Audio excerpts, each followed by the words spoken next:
de sigilen bɛ jamana kɔ kan I b'a fɛ ka I nin kan so ni ka o jɔ Mali kɔnɔna la tunga lafiya a y'o haminata ni ka o bɔ tungarangew ulu kan musaka bɛ I bolo walima musaka tɛ I bolo dutɛrɛn bɛ e maa min bolo walima ni dutɛrɛn tɛ I bolo I sen don tunga lafiya ka tɔn na walasa ka se ka I nin kan so ni ka o jɔ tɔn min yɛrɛ ni ale bɛ daminɛ maa 10 na fo ka taa se maa 16 o ma yani tɔn yɛrɛ ka sigi bolonɔbila sɛbɛ o bɛ taa kɛ notaire fɛ yen n'an b'a fɔ ma ko seere tɔn sigilen kɔfɛ tirage au sort o de bɛ kɛ tɔn daminɛ la walasa ka se k'a dɔn maa fɔlɔ min ni ale ka so tile bɛ di a ma kalo 5 o kalo 5 maa kelen bɛ a ka so tile ni ka o sɔrɔ n'o ye villa hakɛlama ye kalo 7 o kalo 7 ka taa se kalo 8 ma maa wɛrɛ bɛ a ka villa tile sɔrɔ duplex fo ka taa se piscine ma ka taa se piscine ta ma I sen don tunga lafiya ka ni tɔn in na walasa ka se ka I nin kan so ni ka o jɔ ba maliba o kɔnɔna la danaya ale ni lafiya la dugukolo ko hami bɛ aw maa minnu fana na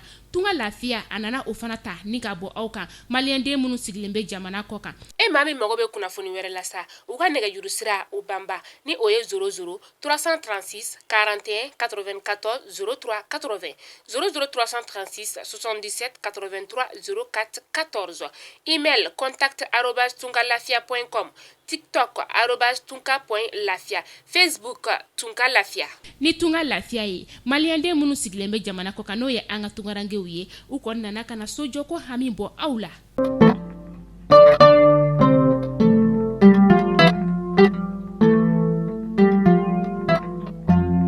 Mali kunnafoni jabaran najɛbaw an bɛ aw bɛɛ lajɛlen fo dante foli min na y'an fo aw sigiyɔrɔ la an b'aw ladɔniya k'a fɔ ko bi ye marisi kalo tile 29 ye san 2022 aw bɛ sigi ka kunnafoni min makɔnɔ Mali kunnafoni.net ale jabaranin kan ni y'o waati seli a y'aw bisimila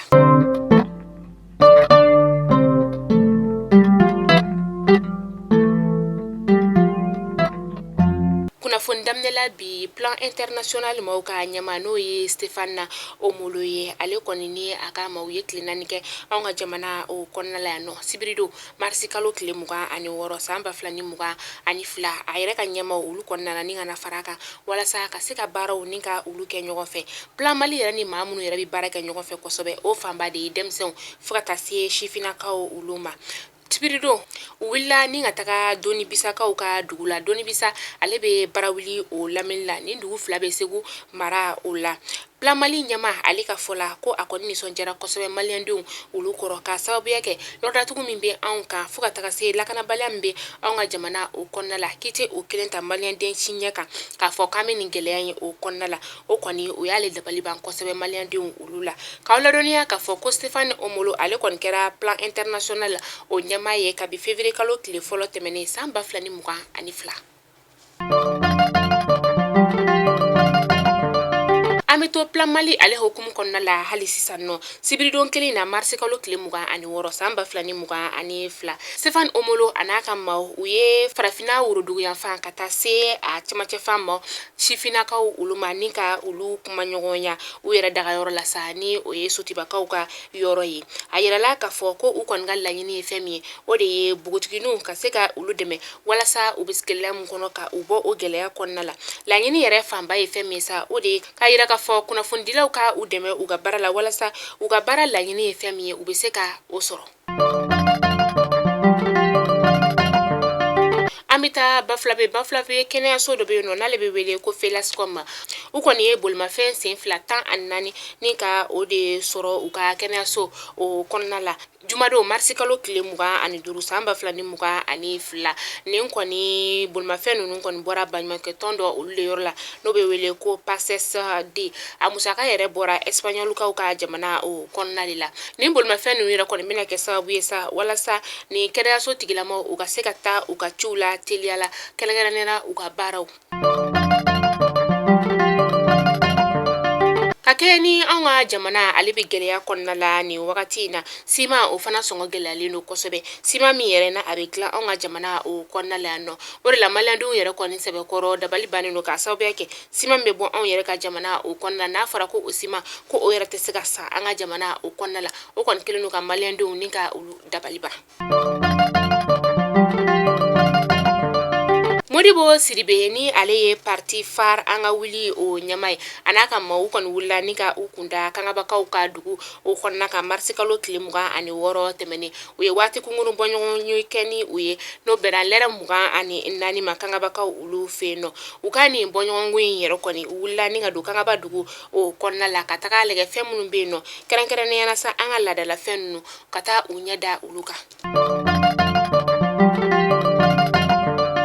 Anga ministri ɲɛma n'o ye dɔgɔtɔrɔ Sogɛla Kokala Mayiga ye ale wulila ka taa Katarikaw ka jamana o kɔnɔna la ni Katarikaw ka jamana marabagaw kɔni ye sɛbɛn wari miliyari 15 ni ka o de di anw ka jamana ma walasa ka se ka an ka kalanko ni ka o kɔkɔrɔma don ani tuguni ka se ka an ka sifinakaw olu bɛ se ka taa Katar jamana kɔnɔna la ka taa baara kɛ yen nɔ lafiya la cogoya min na Katar kɔni y'a yira k'a fɔ ko Mali ni olu kɔni a kɛra bolodi ɲɔgɔnma ye wa u bɛna cɛ ka baara caman ni ka o kɛ ɲɔgɔn fɛ.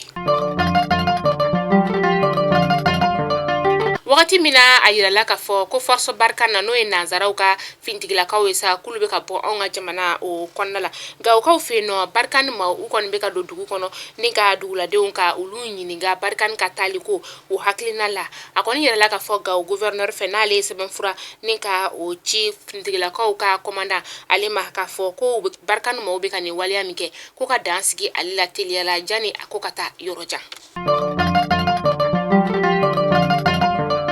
Ka kɛ ni sunkalo ale doni ye tile damadama o kɔnɔna la sa cakɛyɔrɔ min ni ale ɲɛsinen bɛ an ka baloko kɔɲɔma n'ale ɲamaya bɛ Bubakara Dumbiya bolo a kɔni y'a yira k'a fɔ ko maliyɛnden bɛɛ lajɛlen k'i hakili sigi k'a sababuya kɛ ko sunkalo in kɔni ale bɛna kɛ baloko dɛsɛ o tɛna maliyɛnden kelen si sɔrɔ.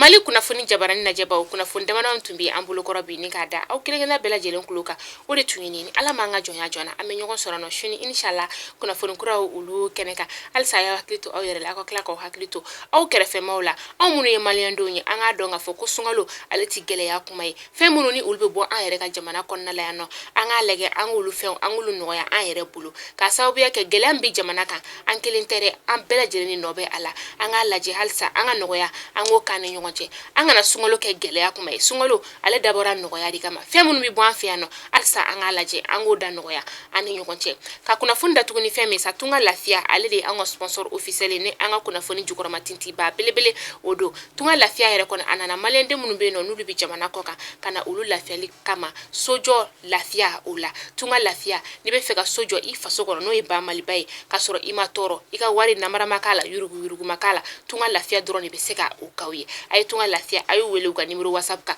numéro whatsapp ale bɛ sɔrɔ an ka kunnafoni daminɛ publicité min n'ale bɛ passé u ka numéro whatsapp bɛ sɔrɔ o sanfɛ a ye tunga lafiya wele walasa aw ka se ka u ka ninkanso ni ka o jɔ ba maliba ale kɔnɔna la hɛrɛ ani lafiya la aw k'an bɛn sini inshallah bye bye.